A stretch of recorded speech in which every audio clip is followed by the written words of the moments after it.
Good morning. All right, there we go. Sorry, I didn't have my mic on. How's everybody this morning? I hope your Thanksgiving was well. And this is Mercy and Truth Bible Church. And so this morning we'll start our archaic words study. A couple quick ones for you. On the word impute. Blessed is the man to whom the Lord will not impute sin. The word impute occurs 3 times in the Authorized Version.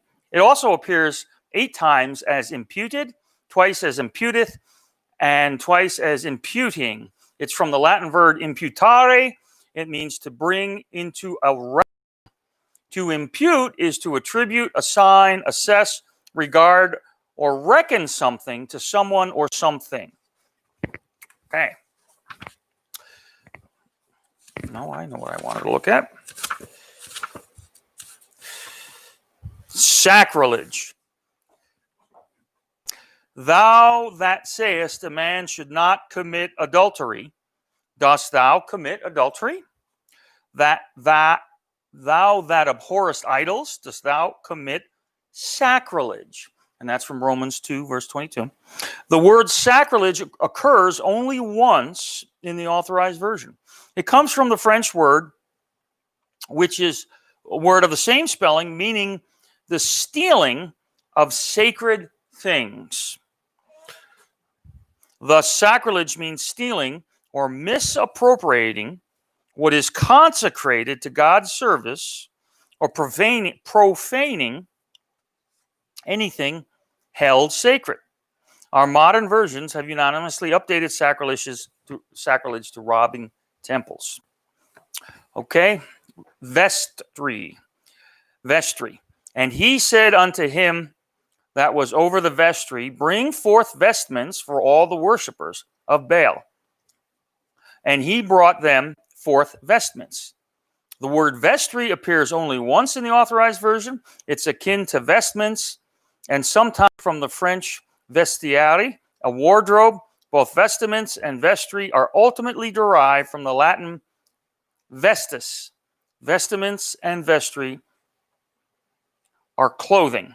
A vestry is a room full of vestments, especially a room that is in or attached to a church. Okay, so those are our 3 words for the day.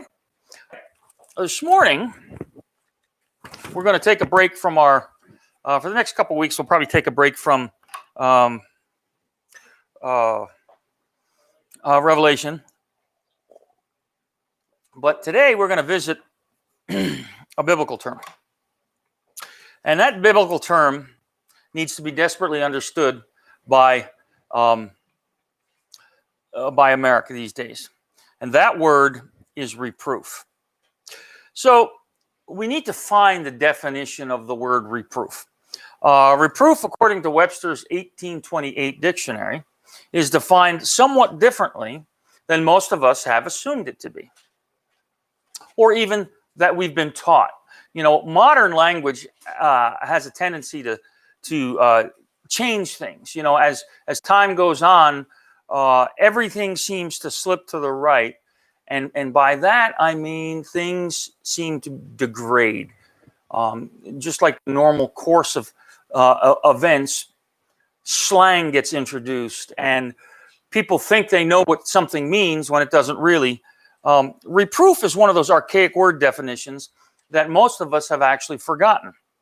But it is oh so critical and necessary to understand what the word truly means. Reproof means to blame. It's blame expressed to the face.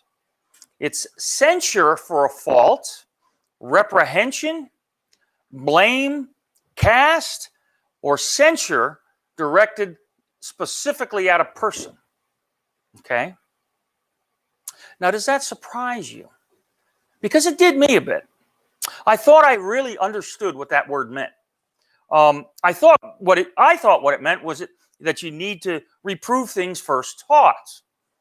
And indeed, in point of fact, you know, when you are assessed by God with reproof, that is, you're being accused by God of not knowing the word of God in a biblical sense, you need to go back and you need to reprove things for yourself. So I wasn't that far off, but to be honest with you, I didn't quite grasp the concept that it is blame. God is assessing you with blame when he tells you you are in need of reproof. You know, it's a legal term is what it is. It's a censure. You know, a legal term, censure, means you're being singled out. Okay, somebody is casting blame on you. They're saying, hey, you don't know the word of God. I am reproving you. I'm bringing you forward in the court of the public eye and telling you before everybody you are under censure. You don't know what you're talking about. That's what reproof is. Okay? You're not following the teaching of God. So reproof is an accusation. He finds fault with us. Notice where we find this accusation of fault. This blame of not knowing the word of God. Where it is